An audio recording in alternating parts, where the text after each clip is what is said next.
What's going on, everybody? Welcome back to the most important NYCFC Talk Show. You're hanging with the dudes in blue on this Monday evening for episode 114. Thank you so much for joining us. We do appreciate you being here.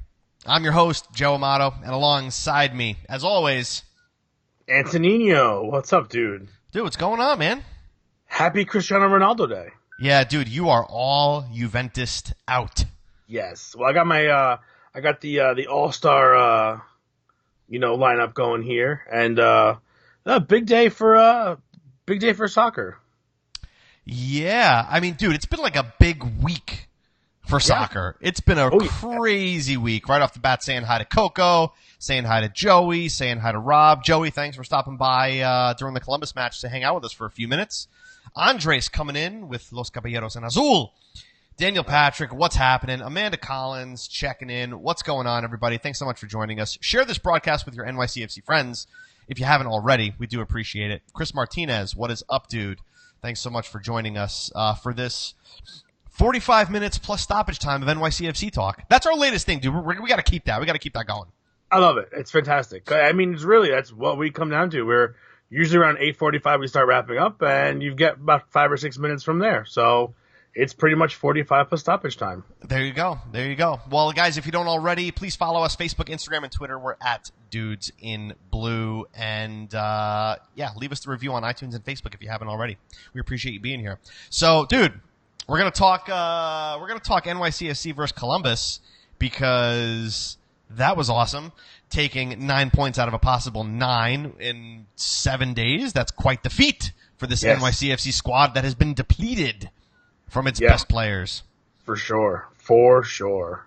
Yeah, so, guys, let us know in the comments what you thought of that, or maybe just smash the like button for NYCFC for taking 9 points out of 9 in 7 days. That's a pretty incredible accomplishment for this squad. Again, like I mentioned, with a depleted squad, it's been pretty amazing. So, I think the first thing with this match, again, it's pretty much followed the form of the previous two matches where first half, very, very quiet, very, very flat. And then all of a sudden, second half, substitutes come on, and then goals just start to magically happen. It's pretty fascinating that this is the way that it's been. Yeah, and that's just a product of having a new coach in a new league, seeing opponents live for the first time. It's a lot different, than watching film. There's no set story in stone where the team's coming in and it's going to play you the same way it's been playing for the last X number of games, or the team's going to play you the same way they played you last time. Everything could be different. So I like the fact that we're able to hold it down the first half, where we're not super crazy offensively, but at the same time on defense, we've given so much effort to keeping the score level, getting it to halftime, to, understanding the necessary adjustments that need to go forward on the offensive side. The defense, it's impressive. It is impressive. 3 games, no goals conceded. You got 3 clean sheets in a week. Unreal. Absolutely unreal. And, dude, listen, speaking specifically, about pretty much all the matches, but Sean Johnson has had some pretty good games, has made some saves, and it's no surprise that it's a little bit of a surprise that we've kept 3 clean sheets. But for him, he's been back to where he should be as a keeper. Yeah, for sure, absolutely. I think it all starts with him. I think he's given the defense the confidence to go forward and maybe try things that are a little different that they might not normally do. Maybe make a pass here or there, knowing that you've got a solid wall behind you. It makes a big difference. It makes a big difference. Knowing that your last line of defense is that solid, it takes a mental load off of everybody in front of them. And even your first line of defense being your defense, right? Like, you look at, we've seen Chanot and Ibiaga switch on and off. And, dude, I got to tell you, man, I think they're both good. Like, I think either one at this point is okay. Collins, obviously the Iron Man there, holding it down, not missing a minute, but you got to give credit to Maxime Chanot for, after missing so much time, being able to come in and not only win minutes, but start games, finish games, and help keep those clean sheets too. Yeah, just for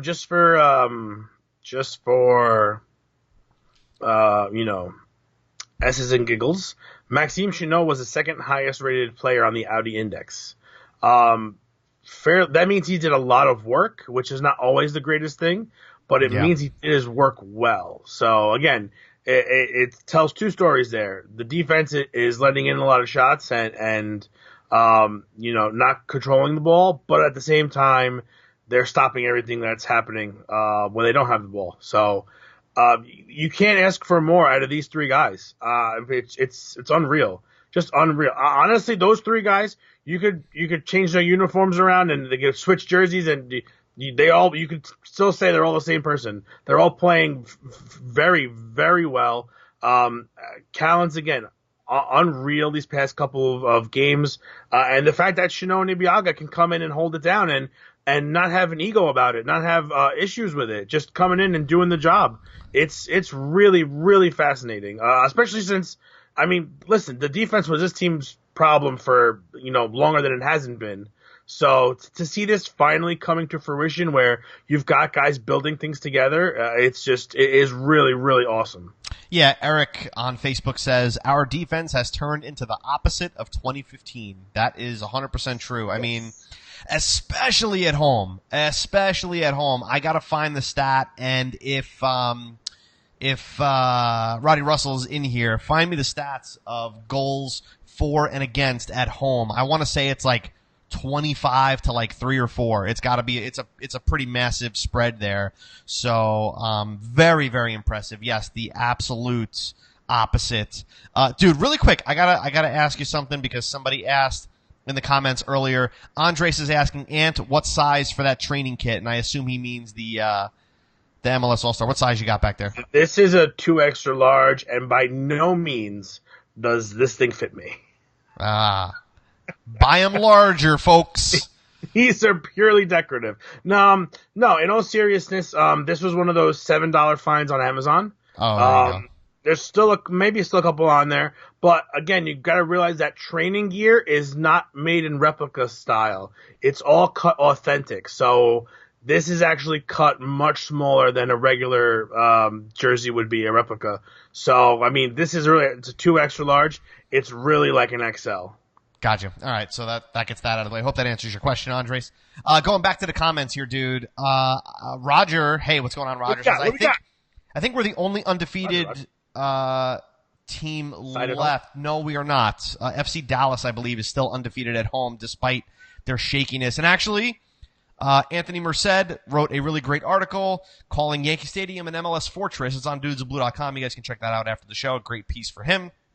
And so yeah, to answer that little comment there, Roger, I believe FC Dallas is the only team left that's undefeated at home. But we are killing it at home, which is absolutely fantastic. So, oh, dude, Lauren is in this broadcast, and she says, babe, that hat is boss. Now, guys, congratulate Lauren, because she wasn't here after the engagement on Wednesday night in the show. I don't believe she was. So if you guys haven't congratulated Lauren, and Anthony, obviously, but Lauren, congratulations on the engagement. We're really happy for you guys, of course.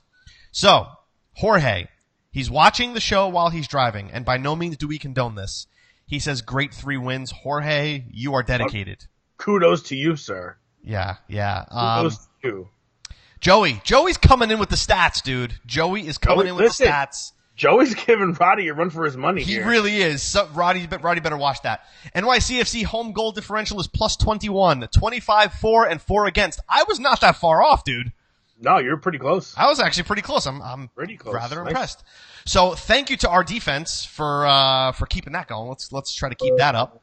Mm-hmm. And yeah, so let's move on, dude. I think, if I had to pull a negative away from this game, other than the fact that our first halves seem utterly sloppy and just we have no idea what the hell to do the first half, what I took away from the midfield again, which I kind of touched on after the Montreal game and definitely after the Red Bull game, was that, dude, we need more creativity in the midfield. The passes that are coming out of the midfield, not so much Maxi, but Ring and Ofori are just not good enough for me right at this point, And I think it's hard. It's very difficult to not to cut you off, but it is difficult when you don't have any offensive weapons up top that are that you can totally rely on. If you're gonna push Maxey as forward as they've been doing recently, you got to have more than 2 or 3 passes out of the midfield connecting. It just has to happen. I 100% agree with you. Yeah, it's just, and dude, especially Ofori. Like we were talking about it during the game. I feel like you had mentioned in episodes prior that Ofori is just a receive the ball, pivot, and pass, right? Not a lot of movement. With the ball. I'm going to take that a step further, and let me know in the comments if you guys agree about this about Ofori. But I have not seen Ofori make too many passes forward. The man, when he receives the ball, and maybe this is per instruction from Dome, I don't really know, but when he receives the ball, he can only pass it sideways or backwards. I don't see anything. I don't think I see anything forward coming out of this, and it's frustrating for me. No, especially knowing that he has the offensive ability.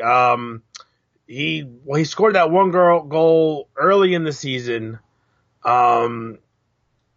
He came in and got a rebound put a rebound in off the top of the box.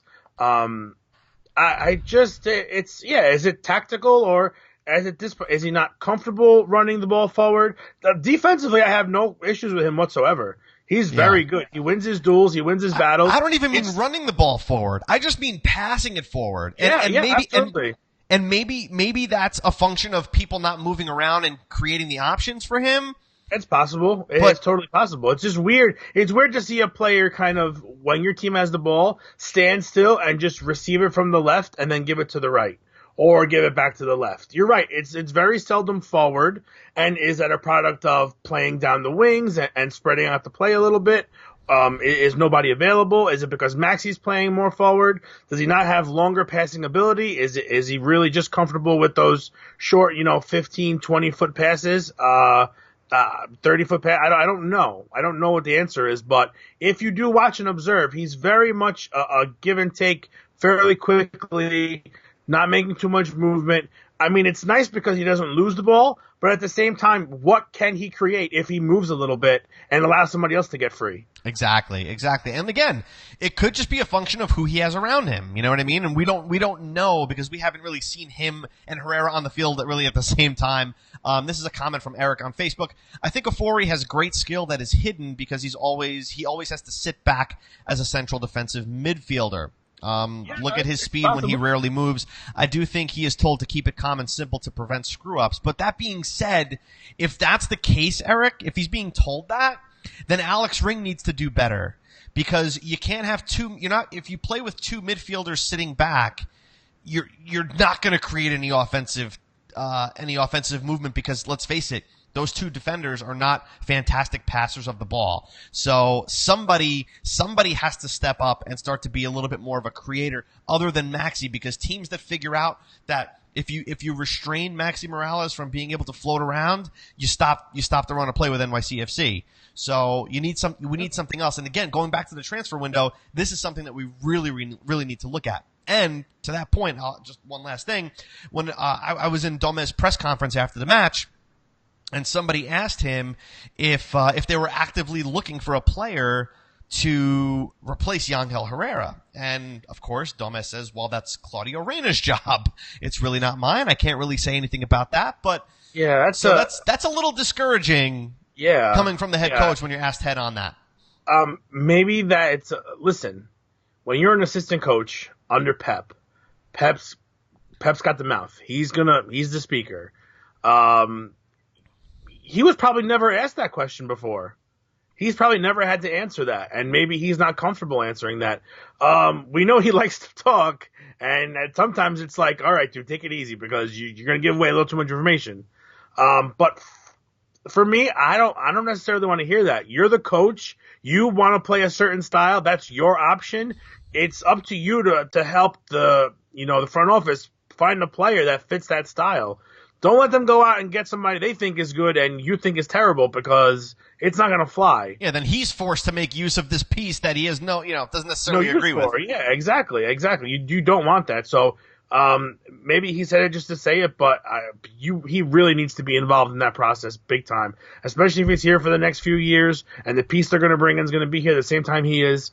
It's gotta be together. Yeah. So we'll see. I mean, transfer window's obviously open, and there's really nothing in the rumor mill either. I mean, I'm not really seeing too much of anything, which is kind of unfortunate. But listen, it is what it is. Dude, listen, if we keep winning games like this, that's fine. I'm good with it. Yeah, listen. Is it hard to watch the first half sometimes? Yeah, sometimes. Most of the time. If you know the second half's going to be bomb, let's do it. Yeah, but dude, listen, we need. What happens when we have 2 road games in a row that are on dude? You're in Orlando on next Thursday, and then you're in Seattle 4 days later. That's a lot of travel. Yeah. That's going to be a testing week. Yeah. So my money's not on any points that week. I don't think that we can afford to be that second half team in those 2 matches. I don't think we'll have enough steam to do that, to be honest with you. I think you'll have to hit them early, hard, and often, and just try to squeeze what you can out of the bench because it's going to be tough. Yeah, for sure. So moving on, dude. Once again, the goals came very, very late. Very, very late in the match. I will say, before we talk about the goals, there was no disciplinary action on any NYCFC player during the match, dude. How about that? Is that like a super clean sheet? It's an ultra clean sheet, right? Yeah. Jonathan Mensah, Jazzy Zardes, Mike Grella, and Sosa all got carded. Sosa with the red card for Columbus. Nothing for NYCFC. So you want to talk about clean defensive play? Relatively clean defensive play. Yeah, I'd say so. That's in a game that you could so easily pick one up most of the time, to be able to hold the team to 0 and not commit any cardable fouls. It's not easy. Not as easy as it sounds. Can it happen? Yeah. And is it hard? Not overly, but it is difficult. It's not it's not super often. Yeah, but it's great to see. I mean, it's not, Oh yeah. Listen, clean football is the way to go. When you see a guy slide in, get the ball first, and then knock the guy over, awesome. I love it. Yeah, no, for sure. I love it. Make the guy earn it. So, dude, on to the goals here. It took us 80 minutes to see the first one, but we did get to see one. But only after, dude, Jonathan Lewis coming on in the 55th minute. Now, the kid is coming on earlier and earlier and earlier. Fine. Domed did have a lot of positive things to say about Jonathan Lewis in the post-match press conference. That's difficult to say. Yeah, it is. That's a difficult one. He did have a lot of positive things to say. I do not think we're going to see Jonathan Lewis in a starting role, and I'm damn well fine with it. Yeah, at this point, like I said to you, it's hard to see if he can sustain that for 60, 70 minutes against a team that's fresh. Him coming on in a capacity where he's playing 40 minutes at the end of a game against legs that that are continually getting tired, it makes him that much more dangerous. And why not play to your strengths at that point? Again, with depleted injuries and things like that, I could see you want to throw him out there, which is fine with me. But at the same time, I think that this kid's role is going to be a second half player, and he is going to kill it, like he's been doing so. It's a matter of just a matter of time as he gets more minutes under him. He can be able to come in right at the half. I wouldn't sub him in the first half. I think it's just a waste. I think you want to try to hold it down as much as you can. Oh, of course, yeah. In the first 45, but just speed, skill, vision, maturity. He plays much older than he is. Just an all-around solid player, and the more minutes he gets, the better he's going to be. It's no question about it. Yeah, so Joey on Facebook is saying, Lewis can press well since he only comes on in the second half. Let him run around hard for 30, 35 minutes at the end of each game. He's been very effective that way, and I agree. Long career that way. Trust me. Yeah, listen, when you're not playing for 90 minutes, you can. Sure. If you're not playing for 90 minutes, you could probably run for 30. So yeah, no, dude, very, very, very effective that way, and obviously it was because he picked up the assist to Jesus Medina in the 80th minute. I mean, it's interesting that goal was a little bit of I don't want to say chaos in the box, but there was like nobody expected Medina to actually get that ball, and then he was able to just sit it down and pick a corner and blast it in. That's not always easy to do, too, especially, I'll put it to you this way. If that play happened during the Red Bull game, I think he might have taken that shot much sooner than he did. I think as a confidence thing, when you have confidence, you could settle that ball down like he did, pick the corner and go for it. Whereas when you're struggling to find a goal, the minute that thing is coming your way, you're rearing back to rip it in the net. And who knows what happens from that point. Listen, we spoke to Ian Joy about it, Monday night. This could be the turning point. And again, I don't see him, I don't see that running at players and challenging players. What I'm seeing now is I'm seeing a little bit more hold-up play from him. I'm seeing him sneaking around and finding more spots that way. I'm seeing him tracking into the box later on and finding open space and staying where everyone else is worried about everything else is going on.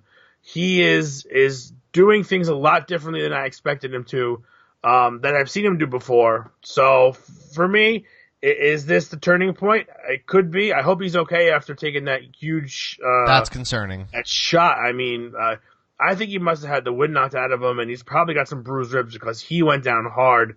And he kudos to him. He came back on, but he made that one cross at the end. He shouldn't have. Done. He shouldn't have. Yeah, he definitely shouldn't have. I agree. That first time that he went down, he should have definitely came off. I think leaving him on for that extra 5 minutes before putting in Ibiaga could have done some damage. That was a pretty dangerous move. And listen, up until that point, I really haven't been able to criticize Dome for his substitutions because every single time it's worked.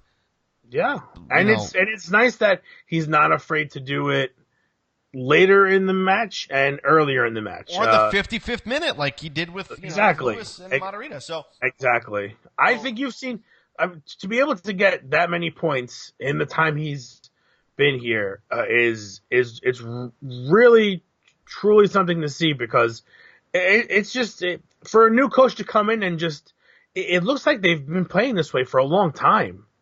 Mm-hmm. It's almost like a seamless transition, and the new things we're seeing are being done fairly well. Yep. You're not seeing any tremendous blunders. You're not seeing a lot of missed opportunities. You're seeing maybe slightly less opportunities here and there. Like the first half, you're not seeing much. But when it comes down to it and you get an opportunity, they're capitalizing on it. And we couldn't always say that. There was a good chunk of last year where they were getting opportunities left and right and just couldn't finish. It's a different story. It's a big different story, and I'm loving it right now. Yeah, no, it's absolutely fantastic. And then obviously the Tinnerholm's final nail in the coffin in the 90th minute, dude. It was what was it? A 3-on-2 break, and Tinnerholm just cuts back and just slots it home. It was not a Tinner boom, but it was a Tinner goal. It was a Tinner, not even a Tinner bang. It really wasn't. Oh, Joey is saying that let's remember 4 wins were at home. Looking forward to seeing how Dome coaches these next few road games. And that's what we were talking about before, right? That's going to be a test. Especially that travel. If you got to go from Orlando to Seattle, you're literally going diagonally across the country. And listen, when you're playing Thursday night in Orlando and Sunday in Seattle, I don't think they're coming home. That would be even more brutal. I wouldn't. That would be insanity. I wouldn't. I would probably do a day or a short training session up there, and you would think just do that, yeah, because it's just doesn't make sense. It does just it's too tight and too much travel. If they were playing in Chicago or in the Midwest somewhere, maybe get away with it, but going across the country like that and like the furthest most corners of the USA, it's a little difficult. Insane, absolutely insane. So anyway, going back to Tinnerholm's goal, Wasn't very Tinnerholm-esque, like Roddy Russell says. It was the first Tinnerholm goal for NYCFC that didn't hit the bar. That's very true. But yeah, I mean, Joey says that Tinnerholm's celebration was more exciting than the first halves of Montreal and Red Bulls game combined. He went like full on ninja on that flag. That flag he right took it out. It was awesome. I was like, dude, I don't just the amount of passion for someone who just got here. Now, I mean, we're almost halfway through the season, or we are halfway through the season, or whatever. But dude's always fired up for everything. But you know what? We saw that from Ring last year when he, you know what I mean? Like we saw that, and that to Javier's comment here on Facebook. Tinnerholm is such a beast. More Vikings like him and Ring. That's what we need. We need guys like that. And you see him get in Grella's face after Grella elbowed him in the throat or wherever he did. Like, yeah. He's not afraid to get in your face, which I love that. We need that. No, and I like the fact that even if he has a subpar game for his standards, he still gives the effort. It's never a what was me, tail between my legs type thing where I'm just. I thought he was quiet, dude. I thought he was quiet against Columbus, and then all of a sudden he's out of nowhere. He's But he's been quiet for the week almost. I think the fullbacks have been rather quiet. Defensively, they're doing pretty good, but you're not seeing that wing play because I think the targets aren't there. Your two target guys are not in the lineup. Your two big offensive creators aren't there. So it's a different look. You definitely didn't see them doing crazy amount of work. You didn't see those too many of those long diagonal switches. So again, it's easy to say it's quiet, but when it comes down to it and you have an opportunity, listen, he could have easily lost that ball coming down the flank. He managed to dodge a slide tackle and keep control of the ball, and it's so easy to overrun those things and put too much effort. He was smart enough to cut back and just put a shot on. And listen, if he hit it any harder, he probably would have gotten stopped because it would have been up towards the keeper's, extremities. He rolled it right in. It's really, it's nice to see everything clicking when you would expect it not to be clicking. Yep. It was very easy to go into this week like, I don't think we're going to get any points. Mm-hmm. It's very easy to say that, we're looking at 2 points. It would have been, nice. Especially when Red Bull's in the mix, with what we had. Yeah, with what we had, 2 points would have been like great. Now you're looking at 9. So now you've almost caught up with for one night. You caught up with games in hand, and we still have a game in hand now. And now you have a game, and you're going to have another game in hand because we're not playing this week. That's right. Yeah, we'll have 2 games in hand against Atlanta, and Atlanta tied. What's that? Atlanta tied their. Thank you, Seattle. Game. You did your job. You went to Mercedes-Benz Stadium, and you tied with Atlanta. Great job. Yeah. So, listen, the games in hand don't mean anything if you don't win them. So that's a big 9 points, dude. I'm telling you, We'll all man. be doing right. We'll all be doing some scoreboard watching this week, and if Atlanta drops points or gets another tie, we've got a good shot at leapfrogging if we can get our road form going. And if this team can get its road form going, and David Villa comes back, and Tajuri comes back, and Burgett comes back, which hopefully they will. We see videos of David training on his own. He looks pretty solid. These are going to be games that we need them. These are going to be games where these guys are going to be needed. If not the Thursday game, definitely the game over the weekend. So we shall see what happens. Yeah. Just one more comment here about the match. What do we got? Joey says, cough, cough, Wallace being useless. Insert useless Rodney Wallace comment here. I feel for the guy now. It's just his touches don't look good. When he gets the ball, it doesn't look clean. It doesn't look like, I don't know what it is. It's like cement boots. I don't know. He doesn't make the runs like Burgett does. He doesn't, and he's not even coming close like Burgett was. But at least Burgett had 2 or 3 scoring chances a game where he was, messing it up. Wallace isn't even Wallace is just not even coming close. Wallace. He's a wascally wabbit. He's just not cutting it. It's not. And again, the fact that you have injuries, who do you put in there? Well, that's why I'm glad. I'm glad like, that Medina is finally coming into form, because when Schradi is back and you've got Schradi and an in-form Medina, yeah, that are, because think about how often those guys are able to switch off, where you can't really do that with Rodney Wallace.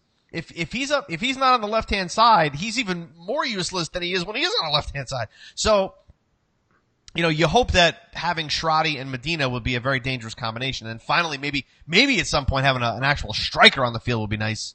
And listen, Matarrita, kudos, another fine game with offensive presence. Yep. He's the real deal. If he can stay healthy, he is a huge part, just because he can do so much. Yep. Yeah, it's just we need guys to get healthy. That's really what we need. We need our guys healthy again, just where you got the options. Imagine, I don't think we've seen this team 100% healthy and clicking at the same time. Yeah, you get one or the other. You get one or the other, and they're still doing well. But just imagine, if you will, imagine what this team could do if you had the optimal lineup of everyone being healthy and them actually playing this style where the tactics are working and the adjustments are working. This team it's unstoppable. There's no way you could stop this team. Yeah. Unless they're on the road.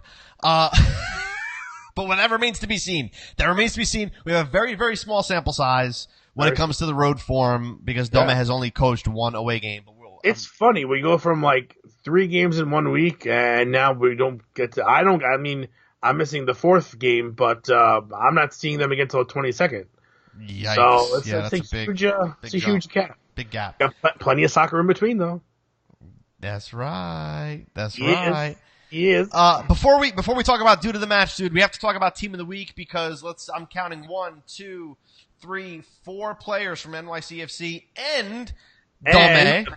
That's it. That's the biggest one for me. Got team of the week. Now, Collins and Johnson were both starters for team of the week, and we got Medina and Lewis on the bench. But Dome getting the... Now, listen, how can you not give it to Turin? Because you got 3 matches in 7 days. You win every single one of them, essentially in the same style, so he's got consistency. How do you not give it to him? You realize we've only been able to score on that one net near the supporter section? We haven't seen a goal in I don't know how many games.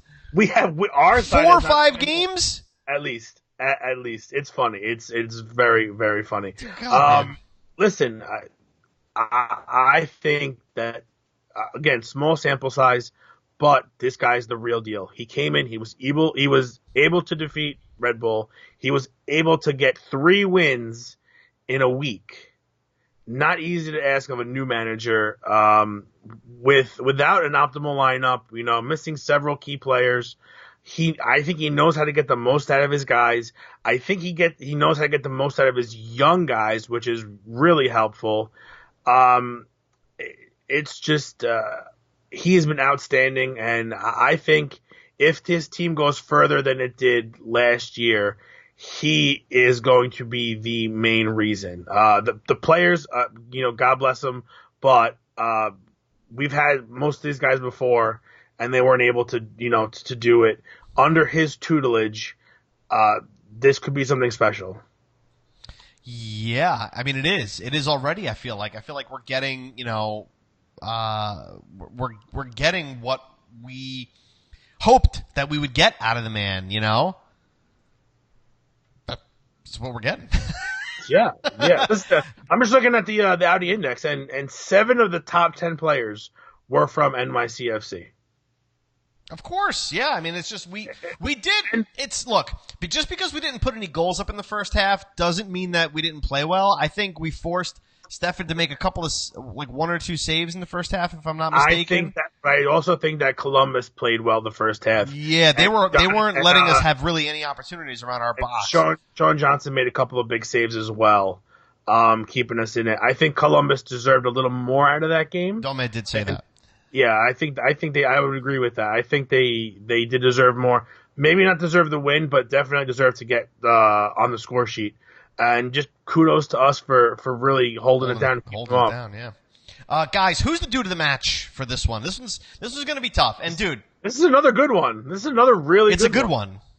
All right, but start putting in the comments who you think the dude of the match should be for NYCFC versus Columbus. I don't even know who it is. I'm gonna hear me out. Hear me out. Listening. Dome Turen. Yeah. Dome Turen. Yeah, I get that. I want to try to keep it to players. Yeah, I know. All right. And if that's the case, then I can make the case for Jonathan Lewis again. I could also make the case for Sean Johnson. I could also make the case for Maxime Chanot. I could also make the case for Alex Callens. Well, then maybe you should pick one of them and make a case for him. But I'm just saying, it's, I don't know, man. I don't know. What's the comments? Well, give me some of the comments ones. Let's go. So Jorge's saying Johnson. Eric is saying Johnson. Joey is saying Johnson. Roddy is saying Jonathan Lewis. Eric agrees with me. Andres is saying Sean Johnson. Stephen Berg is saying Tinnerholm. A lot of people saying Sean Johnson kept us in the game, which he did. You can't deny that. So it's really easy. Wow. Yeah. All right. People are starting to comment for Sean Johnson. I think we pretty much have it. So Sean Johnson. There it is. That was decided by the people, not us. That was 100% fan voted. Sean Johnson, dude of the match for episode 114. Listen, we haven't given him, I don't want to say we haven't given him enough credit, but three clean sheets, 7 days, not just his defense. It's him making big saves. Let's give it to Sean Johnson, dude. And let's not forget the distribution. Let's not forget the times where he throws the ball out and he kicks the long ball. It's getting to where it needs to be with him. He's got so many different looks now, which I think Domet is going to really unlock Sean Johnson a little bit because when under Patrick Vieira, Sean Johnson had two options when he had the ball. He had his right center back and his left center back, and that was it. That was it. If Alex Ring ever came in to receive a ball out of the back, it was immediately passed right back to Sean Johnson, who immediately had to pass it to either Collins, Chanot, or Ibiaga. So him under Dome, where the object is to actually get the ball upfield quickly, he's going to be looking for options like a quarterback would. Yeah. Other than who he has right in front of him. So he is going to play an integral part of getting the ball forward. Not so much creatively, but that one outlet pass into the middle of the field can spark a whole lot. Just, changing people's positions and getting people to run different directions. It makes a world of difference. When teams are pressing you too, especially, having that option there, and doing it accurately, may I add, is, you're finally seeing this team have the multiple looks they needed to succeed in the past. But the accuracy part, that's on Sean Johnson. But the permission to do it? Yeah. I don't think Sean Johnson, I never would think that Sean Johnson didn't have the accuracy to put the ball where it needs to be. His hands were tied by Patrick Vieira saying, the only way this ball is going to come out of the back is if it lands to one of our center backs. Yeah. He did not have the option. Now we're actually able to see his skill level because of Dome. I'm telling you, that's the reason why. Patrick Vieira would have never allowed him to create that. Like even Joey was saying, he's making more and more drop kick passes, which he finds interesting. I want to see that. I want to see that. Because like you said, you pull guys out of position. You can't start the offense. Otherwise, you're killing minutes inside your own half, inviting that pressure, which has always been our Achilles heel, no matter how well our defense is playing. Sean Johnson now has the ability to do that, and I'm telling you, that's 100% because of Dome. Jorge is asking, will he be on the U.S. men's national team? I think he's a candidate. Do I think he's going to get the time immediately? Yeah. I don't know. Yeah, he's been invited to camp twice already. I think if he keeps this form up the rest of the year where he's putting up clean sheets, he's already one better than his clean sheet record last year, and we're halfway through the season. So That's pretty awesome. It just shows you his progression. So, but here's if the he thing: can get a couple more, I think he gets a look. I mean, listen, Tim Howard is not Tim Howard he used to be. You got to give other people a chance. Sean Johnson is 29 years old. By the next World Cup, he'll be 33. Yeah. I don't know if this is going to happen. Jorge is saying that he can't save penalties. I don't want to say that I want to see Sean Johnson on the penalty line too often, but we really haven't seen too much of it, fortunately, which is a great thing. But again, just going back to what I was just saying, dude, I don't think. How do you judge a keeper on penalties, though? Listen, as a keeper, you're taught dive, and I've heard it before. I don't know if it's still the norm, but pick one way and dive that way every time, and hopefully one of the guys is going to kick it there, and you make one save, and hopefully your team, bangs in all five. Otherwise, it's a crapshoot, dude. Any of us can score a penalty kick. Maybe. I'm sure we could. There's just I cannot definitively say a keeper should not be on a team because he can't stop penalties. Because honestly, most keepers can't stop penalties. Yeah. Joey says, thanks for missing the net question. Yeah, that was a good one. That was a good one. That's a great comment, Joey. I love that. It was really funny. But yeah, I mean, listen, by the time 2022 rolls around, he's going to be a 33-year-old keeper. I think they're going to be going a little bit younger by that period. I mean, maybe I could be wrong. But the way that this team is skewing, it's looking younger and younger for the men's national team. But that remains to be seen. We have a lot more time before that even becomes an issue. But yeah, so Sean Johnson gets to do the match. Long story short, dude, that's fantastic. Lauren, if you're still in here, update the Google Doc because Sean Johnson gets to do the match. That was a long discussion about Sean Johnson. And Matarita for last week, because I don't know if we updated it or not. Lauren, I know you were flying high on the whole engagement thing, but you have a responsibility. Oh, my gosh. Yeah, so, listen, I'm after that week, I'm actually looking forward to a weekend off where I can watch MLS and not be 100% stressed out. Yeah. For sure. It was a lot to take in. There's a lot going on. And, it's nice to be on this high note, but again, knowing that we have road games and this has been our problem. This has been our issue. Now we want to see what we can really do, and this is the test. And I think winning one out of the two would be a good start. Hopefully winning the first one. The away matches, you mean? Yeah, the away matches for sure. Against Orlando for sure. Yeah, you want to see – we always want to see wins. Is it realistic to win every single game? Not unless you're Barcelona or Real Madrid. And now Juventus.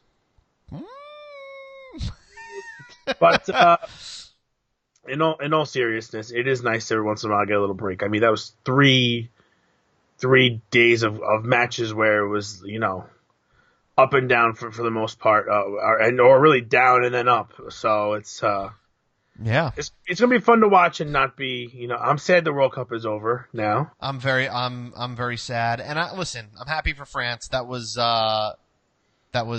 good for them. I'll tell you what, that first one was a little cheap. Of course it was. The first one was a little cheap. Of course it was. It shouldn't have been called. It should have been. Honestly, should have went the other way. It was a clear dive. Both of Griezmann's feet were off the ground before contact was even made. That was the second goal. Was it? Yeah, the second goal was PK. No. The first goal was the free kick. The free kick. Yes. Yeah. That would Mandzukic. Yeah. Mandzukic's own goal. Yeah. Well, that foul shouldn't have been a foul. That foul was. Yes. That's okay. I thought you were talking about the PK. Dive. Yeah, no. The handball in the box. That was a handball in the box. Yeah. It's a handball. I can't argue with it. Whether your hands are natural or not, no one's hands are always natural. Everyone jumps differently. I jump with my hands up to get myself more balance, and some people, like Joe, jump with their arms at the side. I'm just like a pogo stick. I don't know. It was a great match though, dude. To see 6 goals in a World Cup final absolutely. that was not in extra time is amazing.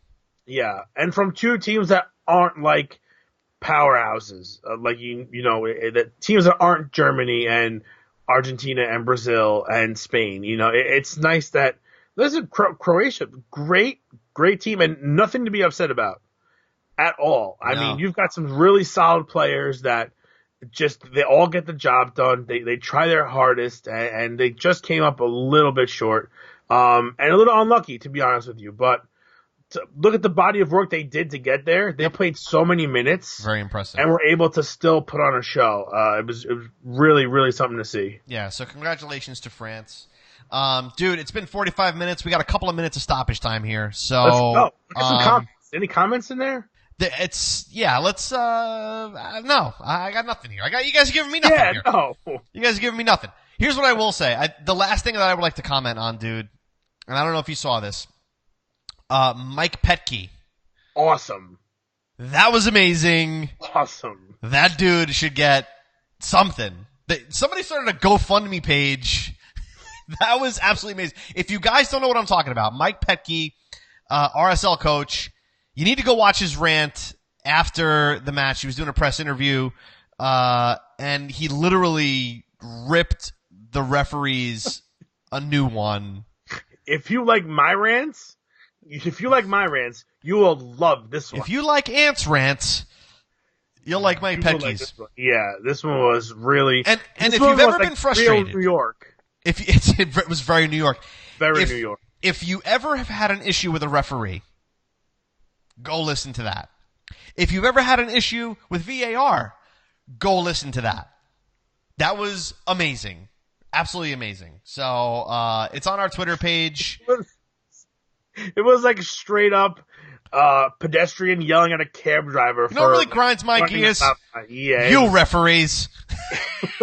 It was unreal. And the apology today was even better. Oh, that was fantastic. But then he did tweet again after that. Kind of apologizing, like for real, but I don't care. It was still classic. Still classic. At that point, he didn't mean it. That's right. Absolutely. It's like, if it's a third tweet, it doesn't count. Yeah, Joey says if you're ever feeling frustrated, go watch that. Roddy says Petke went in. That was definitely a hot take. It was fantastic. Oh, dude.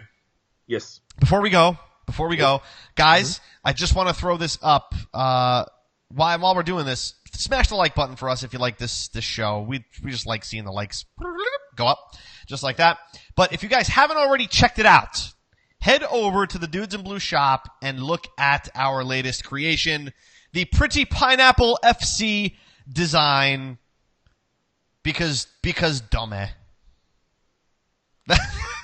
Yeah, it's with just seeing it everywhere and everyone for the most part seems to enjoy it. It just makes sense. Yeah, it just makes sense. Go check it out. It's at the Dudes in Blue shop. Go to dudesinblue.com and take a look at it. Go get one. Look at the other stuff that's been there. There's a whole bunch of good stuff on there, and I would like to let everybody know that I'm 100% certain that all the products are actually updated and upgraded.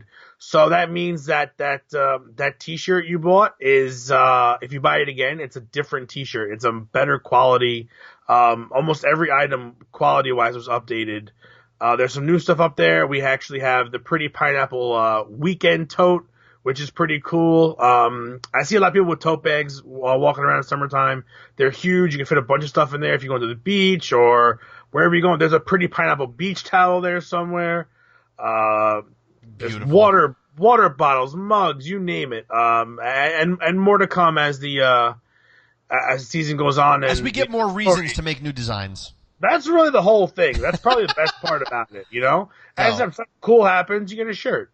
Something cool happens, you get a shirt. So there you go. So go to dudesinblue.com, check it out. Leave us a review on iTunes if you're a listener of the pod. Leave us a review on Facebook if you're a watcher of the show as well. We really, really do appreciate all the support. We're Facebook, Instagram, and Twitter. We're at Dudes in Blue. And those shirts are just a way, like we make a couple of bucks off of it, nothing crazy, just a way to kind of keep the show going. Because believe it or not, this still costs us money to do. So even though little amount, like we make very, very So it's any kind of support is greatly appreciated, and if you guys like the shirts, obviously that's what we really want. So that's my favorite. Seeing you guys wear the shirts at the stadium or anywhere and post it, it's really cool. It's really a pride thing. Like Joe and I, most designs, are 1 to 2 days worth of design work, hours wise. It's not super easy.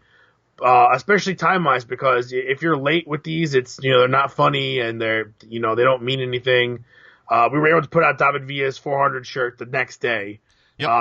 And it took a lot of effort on both of our parts. Joey says he's loving his Villa 400 shirt, by the way.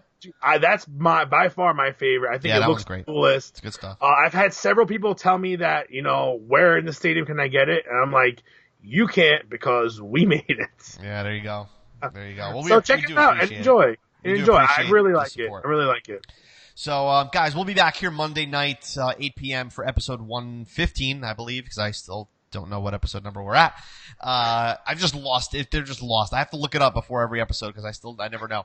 But we'll definitely be back Monday night, 8 p.m. for maybe we'll talk some MLS in general. I plan on watching pretty much every damn game because we have no games this week, so I get to sit in front of my couch and just watch MLS. It's going to be absolutely fantastic. So hopefully we have some transfer news to talk about, because if there's anything breaking, guys, we might do a quick live if anything winds up breaking over the next week or so, but definitely expect us here Monday night. We appreciate you guys spending some time with us, but we will definitely be back here. And if leave us a comment, share the episode, share the show, leave us a review. It's greatly appreciated. But dude, until next Monday night, stay blue. Stay blue.